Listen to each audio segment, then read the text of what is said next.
Oke, selamat sore teman-teman. Kita kembali lagi ya di market update di hari Jumat ini, tanggal berapa? Tanggal 25 Agustus 2023 ya. Oke. Nah, hari ini kita nyambung lagi sektor yang tertinggal ya. Dua ya. Satu adalah transportasi dan logistik ya. Kemudian satu sektornya lagi adalah basic material ya. Tapi kayaknya kita akan cuman bahas satu sektor, yaitu transportasi dan logistik aja. Yang nanti yang satu sektor lagi nanti di hari Senin aja ya. Oke, kita lihat indeks harga saham gabungan sesuai prediksi ya. Jadi Kamis Jumat dia turun ya. Jadi udah cukup sesuai. Kemudian hari ini doji. Kalau teman-teman lihat pergerakan indeksnya itu kan di sore hari ya dinaikin kan. Ya jadi ya seenggaknya kita juga tahu lah bahwa kayaknya memang ada sesuatu. Kemudian ini tinggal berapa? Tinggal seminggu lagi ya. Seminggu Agustus sudah habis. Nah, seasonality untuk September itu jauh lebih baik lah ya, bukan jauh lebih baik, jauh lebih baik daripada si Agustus ya, di mana ada 50% ditutup dengan positif, ada 50% ditutup dengan negatif. Kalau di Agustus kan hampir boleh dibilang sekitar 56% itu ditutup dengan negatif. Tetapi teman-teman kalau lihat seasonality-nya ya, ini beberapa tahun belakangan ini itu lebih banyak merahnya dibandingkan dengan hijaunya ya. Beberapa tahun belakangan di September. Jadi apakah September itu masih akan ada ya mungkin pergerakan sideways lagi atau seperti apa ya, kita nanti tinggal lihat bagaimana pergerakan harganya ya. Tetapi kalau kita lihat momentum-momentum yang ada itu memang sudah cukup tercipta di situ ya. Tetapi di beberapa sektoral yang sempat kita bahas itu memang menunjukkan adanya tanda-tanda koreksi ya. Kita tinggal lihat lah nanti di September itu kurang lebih sektor mana yang akan mendorong pergerakan indeks ya. Oke, nah hari ini kita akan bahas tentang sektor transportasi dan logistik ya. Nah, kalau teman-teman lihat dari sektoralnya, mana sektornya? Nah, ini sektor transportasi dan logistik. Itu udah sempat turun, ya sudah sempat koreksi di sana.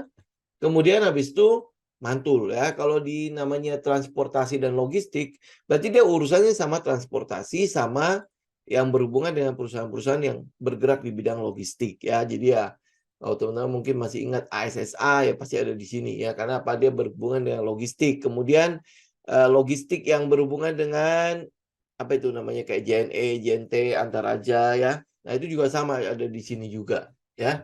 Nah, kalau teman-teman belum tahu juga seperti apa ini semua, teman-teman bisa lihat ke IDX ya, idx.co.id. Di situ teman-teman bisa lihat daftar sahamnya. Kalau kita pilih yang transportasi dan logistik, dia akan keluar sekitar 36 saham. Ya, ada 36 saham itu all yang ada di sektor transportasi dan logistik. Nah, bagaimana kita ngecek lagi? Ini kan jadi top to down analisis lagi kan? Gampangnya adalah teman-teman lihat di papannya. Papan itu kan ada satu papan utama pengembangan akselerasi pemantauan khusus dan ekonomi baru. Ekonomi baru itu lebih ke arah inilah, lebih ke arah teknologi. Jadi pasti nggak ada di sini.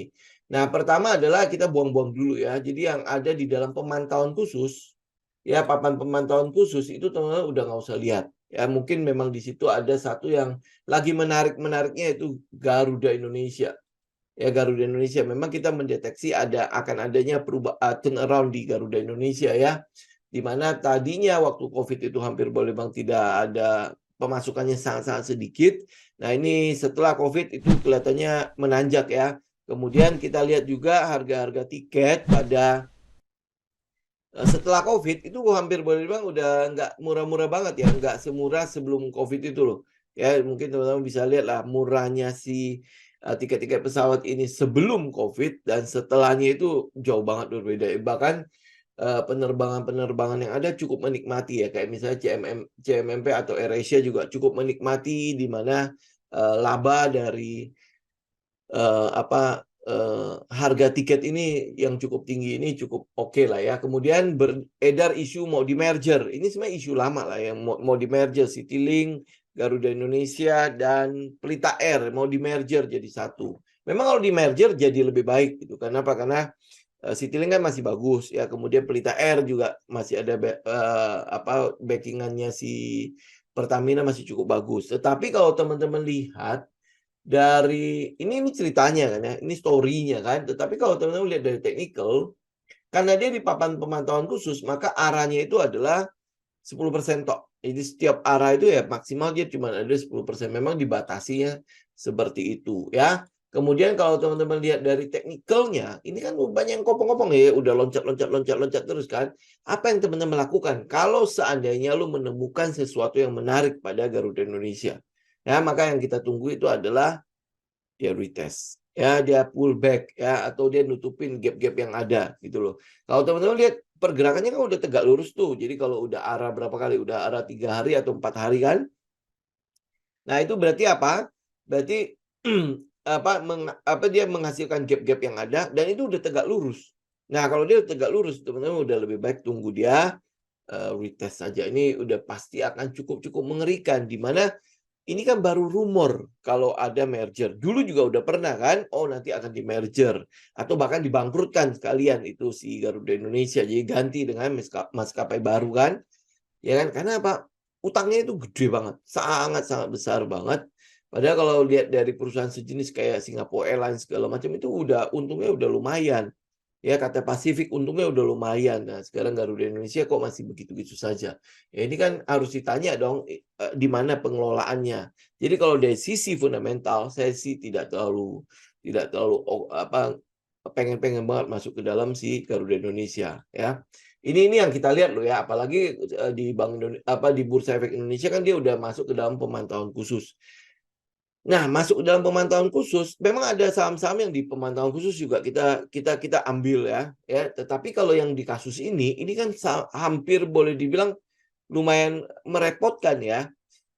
Dari sisi fundamental dia tidak bagus, dari sisi technical gap-nya banyak banget di situ, kemudian pergerakan sekarang tidak lurus begitu, itu udah pasti tidak akan kita kejar. Ya, jadi dengan kata lain, ya teman-teman seenggak-enggaknya dari 30 saham atau tadi berapa saham yang di sektor ini, lu udah bisa nge-cut sekitar 9. Ya, 9 saham itu udah bisa kita cut. Jadi papan pemantauan khusus udah kita buang. Nah, sekarang kita tinggal lihat ke papan pengembangan. Papan pengembangan itu ada berapa saham lagi? Ada yang bagus nggak? Ada yang menarik nggak di situ? Nah, di papan pengembangan itu ada sekitar 15 saham. Ya, ada 15 saham. Nah, dari 15 saham itu, yang pertama yang teman-teman pasti ngeliat itu adalah fundamentalnya. Kalau memang fundamental cukup, oke, nah kita lirik. Kedua ya likuiditasnya, ya kan? Ini teman-teman lihat kayak Nelly, Nelly oke lah ya. Kita udah bahas ini udah cukup banyak kali Nelly. Ya, jadi ya udah secara fundamental udah kita ambil aja, udah gitu ya. Itu Nelly satu. Aksi ya udahlah, itu udah tinggal buang aja. Itu kita tahu bahwa ini sering dijadikan gorengan kan, aksi itu. Rolena udah itu udah kita udah tahu lah. Oke, MITI, SDMDU, Heli, truk, apalagi kan? Truk. Nah, TNCA mungkin secara fundamental bagus, tapi kita lihat likuiditasnya ya. TNCA itu kalau saya tidak salah sih dia nggak tahu liquid banget ya. TNCA. Nah, kalau teman-teman lihat di order books-nya saja, nah ini cuma ratusan lot sama puluhan lot. Ya udah kita udah tinggal coret aja. Ini udah banyak yang kita coret loh. Ya, jadi ini paling yang baru kita bisa lihat tuh si Nelly dari sekian banyak itu baru Nelly ya. TNCA nggak gitu bagus. SAPX ini juga mungkin secara fundamental bagus.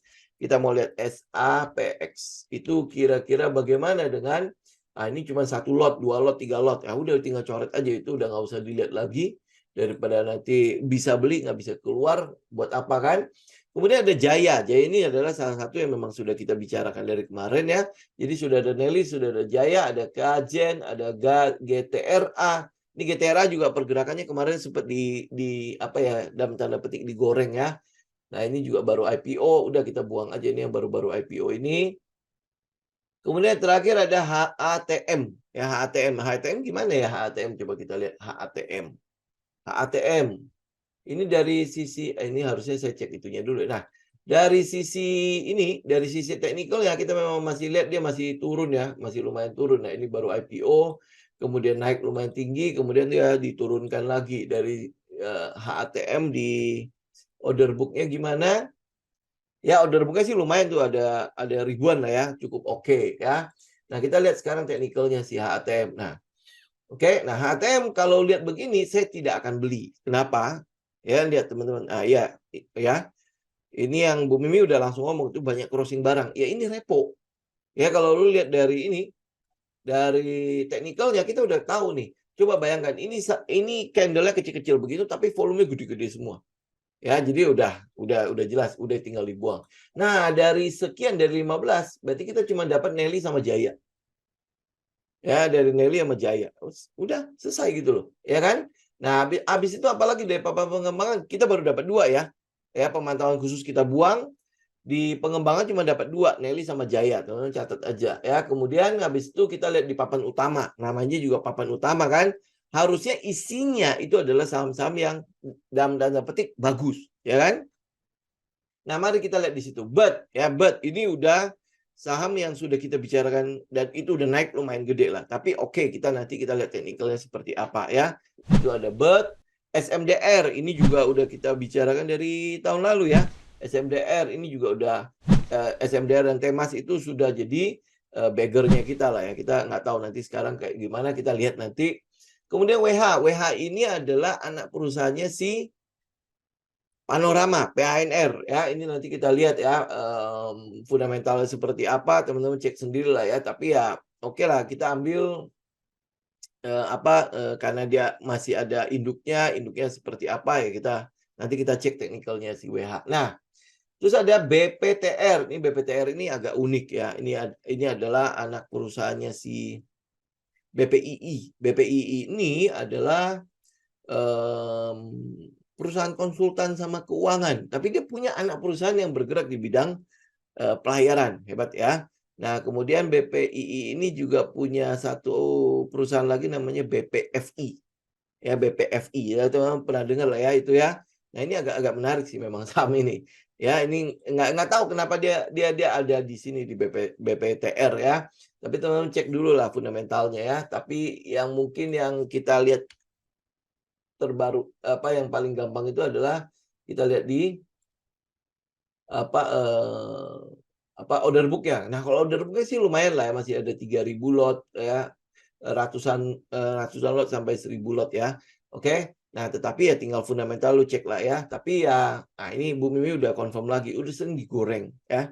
Makanya kalau lu lihat dari ini urutannya aja induknya sendiri, induknya walaupun itu 10.000 loh BPII kalau tidak salah, saya tadi baru cek, itu harganya 10.000 ya BPII. Ya, kenapa dia bisa 10.000? Pasti likuiditasnya nggak ada atau kecil banget. Ya, benar ya, cuma 8 lot. Tapi ini bisa sampai 1.000 lot lebih.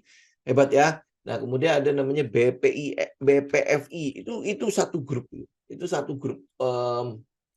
Ya, BPFI itu juga sama tuh, cuma lot-lotnya kecil-kecil doang. Nah, ini yang aneh dari perusahaan konsultan sama konsultan keuangan sama finance ini, dia punya anak perusahaan si pelayaran ini. Kira-kira gimana ya? Mungkin dia sedang mau menerapkan ilmu konsultasinya, bisa nggak diterapkan ya langsung ya. Tapi ini ya udah dikonfirm ya, ini sering digoreng. Nah, udah tahu begitu ya, udah tinggal coret-coret aja kan. Kemudian di situ ada HAIS, kemudian ada LP, TRJA, IMJS sama ASSA. Ini ASSA mungkin udah jadi cerita lama lah, sama seperti SMDR sama Temas ya. Tapi teman-teman lihat ya, ada satu namanya IMJS di situ. IMJS ngapain nongol di situ? Padahal kita tahu dia adalah harusnya perusahaan yang bergerak di bidang leasing ya. Ya, tapi nongol di situ, nggak tahu kenapa ya. Tapi nanti kita akan lihat. Kira-kira dia akan seperti apa ya. Tetapi ini mungkin akan saya bahas dulu adalah tentang si saham satu ini nih, LP. Ya, LP dulu ya. Kita lihat sebentar aja LP. Tapi ini yang story-nya segala macam teman-teman cek sendiri ya. Tetapi ini mungkin saya mungkin akan lihat dulu ke teknikalnya. Nah, sebelum saya mulai ya, teman-teman saya mau disclaimer dulu ya. Kenapa? Karena ini saham mungkin belum disebut oleh orang-orang di luaran sana. Jadi saya nggak mau teman-teman nanti ngelihat begini terus habis itu berbondong-bondong melakukan pembelian. Nanti dulu ya. Lu cek dulu story-nya segala macam. Oke. Ya, apa yang kita lihat di sini? Bisa lihat nggak? Bisa lihat sesuatu di sini. Ya, ini ada sesuatu di sini. Ya, tapi story-nya lu bedah sendiri ya. Lu teman-teman tinggal cek sendiri ya LP ini. Tapi ini cukup menarik sih saham ini. Cukup menarik kalau teman-teman lihat di story-nya juga sebenarnya cukup menarik. Ya, menarik dalam arti gimana ya? Gini, dia punya anak perusahaan namanya dia yang belum listing namanya SLSA ya SLSA. Aduh, kok berepotan banget ya. Dia punya satu nih ya. Ini nanti cek aja ya, punya LP sama SLLA. Saya nggak perlu buka ya. Dia punya itu ya, tapi kurang lebih dia berhasil meminjam uang 154,7 miliar ya. Ini buat apa? Buat beli ini kapal tongkang. Nah, kapal tongkang ini si SLSA ini dapat kontrak dari perusahaan batubara ini sekitar pokoknya kontraknya itu hampir 1 triliun lebih ya 1 triliun lebih teman-teman nanti cek sendiri lah ya 1 triliun lebih dan itu artinya kapal itu dibeli untuk ngangkut itu dengan kontrak segitu gede. Ya, jadi ya utang itu udah pasti bisa terbayarkan lah ya kan. Nah, walaupun kontrak ini cukup panjang ya. Sekitar 10 tahunan atau berapa tahun gitu. Nah, pembayarannya seperti apa nanti lu bedah sendiri ya.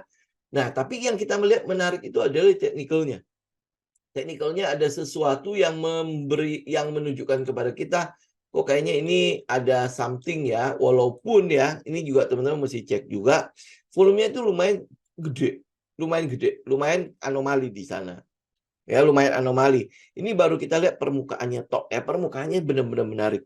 Karena dia punya satu kontrak, anak perusahaannya punya satu kontrak sekitar kita buka aja deh daripada nanti saya salah sebut ya. Dia punya kontrak itu sekitar mana ini kontraknya sekitar 10 tahun. Kemudian ini nilai kontraknya itu adalah 1,3 triliun. Nilai kontraknya 1,3 triliun ya. Nah, itu digunakan untuk apa? Kapalnya udah sampai. Kalau nggak salah udah di bulan Juli. Di bulan Juli. Jadi udah punya kapal baru. Oh, ini ya. Sudah diprediksi diterima pada bulan Juli. Ini tanggal berapa punya berita? Ya, beritanya Juni. Ya, Juni 27. Nanti teman-teman tinggal cross check. Jadi artinya kalau sudah sampai, otomatis ya kapal itu sudah mulai beroperasi. Ya, pengangkutannya itu sekitar 1,1 juta metrik ton per tahun 1,1 juta. Ini kapal ini. Jadi kapal ini menambah pendapatannya sekitar segitu. Kemudian dari nilai kontrak semuanya dengan PT Bumi Nusantara Jaya ini itu sekitar 1,3 triliun. Jadi yang dipinjam berapa? Yang dipinjam 100 sekian miliar kan? Ya dengan kontrak segini ya makanya dia cukup pede untuk bisa ngelunasin. Kemudian kalau lihat rasio dernya itu kecil banget. LP ini kecil sekali. Cuma 0, sekian deh. Ya jadi ya kayak itu hampir benar udah kayak nggak punya utang gitu loh. Cuma mungkin utang operasional buat beli bensin atau solar atau apa gitu ya. Bisa seperti itu. Nah, tapi ini makanya teman-teman lihat ya. Perhatikan ini si LP. 26 ya, berarti kan makanya kecil banget kan. Jadi ini paling cuman utang operasional gitu lah ya. Nah, ini adalah saham LP. Jadi nanti teman-teman tinggal perhatikan, tinggal dikupas lagi dia akan seperti apa. Ya, nah itu nanti teman-teman tinggal kupas sendiri ya. Tetapi ini mungkin saya cuma mention saja ya. Nah, posisinya itu udah enak, udah bagus banget. Ya, saya keluarin ya alat bantunya. Ya, teman-teman bisa lihat itu ada di mana dia kan nih. Ada di sekitar 20, EMA 20, kemudian, nah ini cuma mungkin momentumnya yang agak turun ya, yang masih di sekitar 40-an ya. Itu paling ya tinggal katalisnya aja. Kalau sektornya, kita udah bisa kayak Hais, Nelly, segala macam kan udah mulai naik tuh. Nah, dia kan masih belum. Ya, kalau sektornya bagus, kemudian katalisnya benar seperti itu, atau teman-teman mungkin kalau misalnya bisa ngecek ke apa namanya ke broker summary apa segala macam lu coba lihat deh karena volumenya gede-gede nih ya volumenya cukup tinggi di situ memang ya apakah ada pengumpulan barang atau seperti apa lu tinggal cek ya ini satu dulu nih iya nah ya nah, oke. Ya gitu ya Bu ya oke tapi ya saya nggak ngomong apa-apa dulu ya tapi saya cuma menunjukkan kepada teman-teman bahwa ini ada yang menarik di sini. Ya, ini si LP ini ada yang menarik. Jadi harga sekarang itu sebenarnya udah cukup menarik. Ya kenapa ya? Karena daerah risk-nya atau stop loss-nya itu udah cukup rendah lah di daerah di bawahnya 220. Kalau lu pakai 8% juga ya cukup menarik lah. Ya kalau dia turun ya udah kita tinggal keluar gitu kan. Ya walaupun daerah likuiditasnya mungkin masih di bawah situ ya, tapi kalau lihat dari volume yang ada ya kita memang melihat ada sesuatu di sana. Ya ada sesuatu. Jadi kalau teman-teman mau ya berarti ngambil dari daerah-daerah sini di sekitar 200-an itu, ya stop loss-nya lu taruh di bawah sini deh. Nih di ini nih di 210 ya. Harusnya kalau turunin sampai ke situ juga kayak masih cukup ini ya, cukup wajar ya. Di bawah ini di bawah high yang terjadi sebelumnya. Sebentar ini back to basic ada nggak? Oh nggak ada. Ya kalau ada saya tunjukin nanti. Ini soalnya agak goyang nih. Eh, ya nih di bawah sini nih. Ya lu bisa taruh di bawah situ ya dengan asumsi ini kan katalis cukup positif. Kenapa? Karena walaupun dia mengambil utang, tapi kontraknya jauh lebih besar daripada utangnya. Ya jadi ya kita bisa lihat di situ lah ya apakah kontrak yang 1, sekian triliun itu sudah dimasukin ke dalam laporan keuangan apa belum? Ya itu yang lu mesti bedah lagi. Ya kenapa? Karena kapalnya kan baru datang Juli. Ya Juli. Nah, kontraknya ini ditandatangani kapan? Kemudian mulai ada pembayaran kapan? Ya itu yang mesti cek. Kalau dia masuk Juli berarti Q3 yang harusnya bagus. Kalau dia masuk Juli ya, kapalnya masuk Juli berarti Agustus ini sudah beroperasi, nanti September juga akan beroperasi. Berarti kan udah mulai ada pendapatan dari situ kan dari Agustus dan September kan sehingga nanti Q3-nya harusnya cukup baik. Ya kan? Ya benar ya kalau pikirannya kita kan begitu ya, hitungannya kita kan. Nah, sekarang tinggal kita lihat harga merespon nggak dengan katalis itu. Oke? Ini LP. Oh ya, jadi yang apa? Yang lain kalau lu udah ngomong begini, yang lain pasti nggak menarik. Belum tentu ya. Oke, ini LP ya. Jadi ya 200-an itu teman lihat dari 220-an ya. Itu udah daerah money spot-nya nih. Oke, next-nya apa tadi? Yang menarik lagi. Ya, ini LP ya. Kemudian IMJS. Ini IMJS saya perlu mention kenapa? Karena induknya si IMAS itu mulai naik lagi. Ini Mas ya. Nih. Mulai ada pergerakan lagi ya. Pergerakannya mungkin ngerespon mobil listrik. Ya, ini kan dia ceritanya sedang mau kerjasama sama mobil listrik ya. Mobil listrik kan lu lihat ya, trendingnya kan udah mulai naik banget kan. Hyundai itu adalah penjual mobil listrik terbesar. Ya karena nggak ada lawannya waktu awal-awal. Kemudian masuk Wuling yang mini-mini itu loh. Ya, itu masuk di situ. Kemudian yang masuk lagi itu yang Lexus, kemudian si BMW, kemudian si Mercy. Ya ini kan pasarnya sangat-sangat terbatas kalau lu bicara mengenai itu ya. Ya Lexus segala macam. Kemudian ada yang Toyota punya, Toyota juga sama itu juga pasarnya cukup tinggi ya. Jadi nah apakah si IMAS yang akan mengganding BYD ya, saya kalau tidak salah tuh dia untuk masuk situ, nah berarti kan dia pasti akan butuh leasing kan, ya. Nah ini apakah akan berefek di situ? Ini IMJS, ya, ini IMJS. Nah teman-teman bisa lihat di situ. Ini kan pergerakannya kurang lebih seperti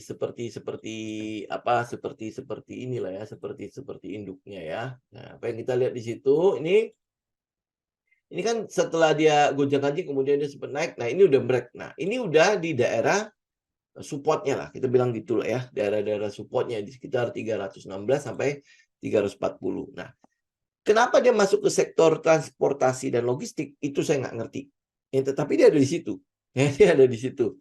Nah, kita kalau lihat teknikalnya memang ya dia ada di daerah sekitar support. Nah, ini saya sebut ya agar teman-teman bisa ngelihat induknya IMAS. Kalau IMASnya mulai bergerak, ya IMASnya mulai ada sisi-sisi positifnya. Nah, teman-teman mungkin akan lihat mungkin ada pergerakan juga yang akan mengikuti si ini ya si IMAS ini. Ya, teman-teman bisa lihat volumenya kan dari tadinya nggak ada tuh. Ya, nih. Ya kan pas turun tuh, ya ini kan naik ya, volumenya naik kan. Kemudian dia turun, volumenya ikut turun kan. Ya, nah itu tiba-tiba di daerah situ ya volumenya nggak ada, tiba-tiba habis itu volume gede banget. Ini volume yang besar banget kan. Nol di daerah situ. Ya kan ini kan lu udah mesti curiga dong ya. Tadinya dia perumahan tuh, kemudian ada volume. Ini ngapain? Kenapa dia di situ? Ya, kenapa ada di situ? ada masalah apa di situ kan?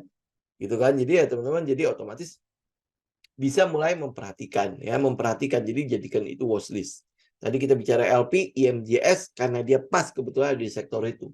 Kenapa di sektor itu? Jangan tanya saya juga nggak ngerti kenapa dia ada di situ ya. Kemudian habis itu yang di atas nih, yang di atas kalau BIRD, BERT itu udah cukup tinggi lah. Jadi ya teman-teman kalau misalnya mau kejar nggak usah. Dia juga kalau saya tidak salah lihat dia udah mentok ya. Ya dia udah di plafon juga nih, plafon ya. Nah, plafon ini dia sedang membentuk build up untuk naik kembali atau malah sebenarnya ini adalah daerah distribusi ya, kita juga nggak tahu. Ya, tetapi ya teman-teman udah lihat bahwa pergerakannya udah lumayan tinggi. Ya. Oke, nah tadinya kan dari sini nih, dari sini ya. Naik sampai ke atas, ini dia udah tingginya sudah 30% lebih.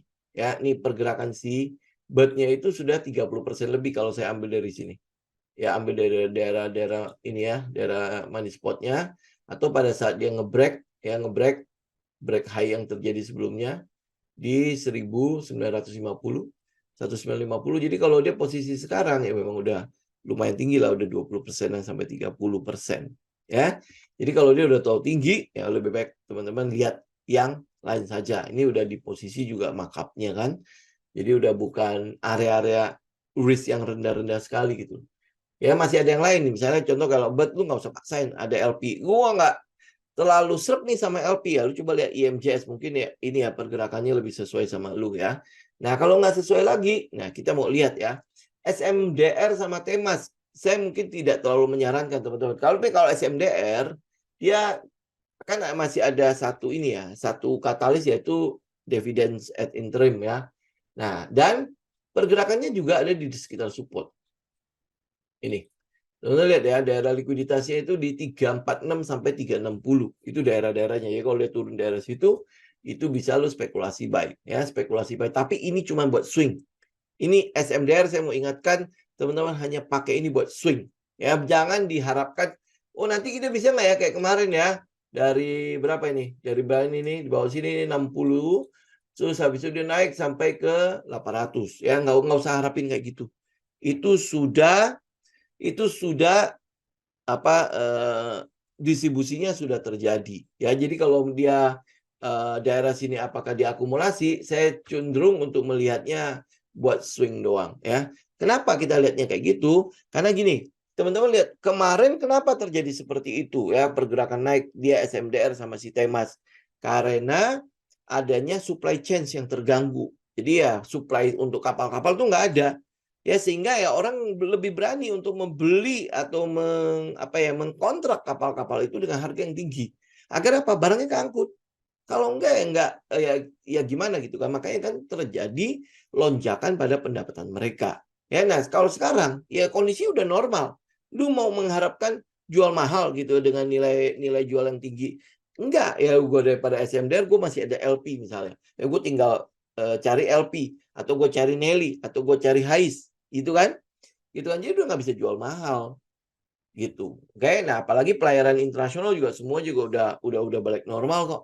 Lu mau bagaimana lagi, apa yang lu mau harapkan gitu kan.